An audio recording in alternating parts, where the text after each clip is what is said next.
ফোনে আসক্ত, তারপরে ফেসবুক নিয়ে আসক্ত, যেটা রেশ কিন্তু পার্শ্ববর্তী দেশগুলিতে এখন পড়ছে।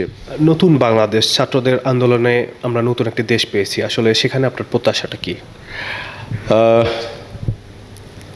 দেশ স্বাধীন হয়েছিল ৭১-এ, আবার ২০২৪-এ আরেকটা স্বাধীনতার স্বাদ পেলাম।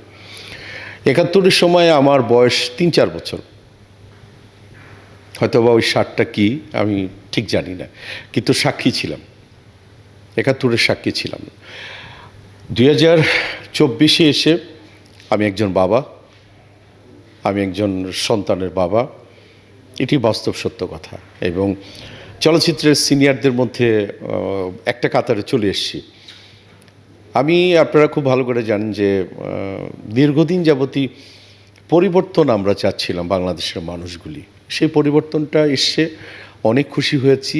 এবং আমার মনে হয় এই রেশিওটা যদি চলতে থাকে, এই স্বাধীনতার বর্তমান যে ছেলে মেয়েরা, আমি স্যালুট জানাই যে এত সুন্দর করে তারা, আমি ভাবতাম যে তারা বোধহয় খুব ঘর কোণে রাত জাগে, আমি ভাবতাম যে তারা বোধহয় অনেক কিছু নিয়ে আসক্ত, ফোনে আসক্ত, তারপরে ফেসবুক নিয়ে আসক্ত, কিন্তু না, বোধহয় প্রতিবাদীগুলি আমরাই বোধহয় বাংলাদেশে। আমি মনে করতাম যে ৯০-এর গণ আন্দোলনের সময়, আমি তখন ছাত্র এবং তারপরে চলচ্চিত্রে আসা, আমি তখন মনে করতাম যে সম্ভবত বোধহয় আমরাই প্রতিবাদ করতে পারি যে না, আমাদেরকে ক্রস করেছে।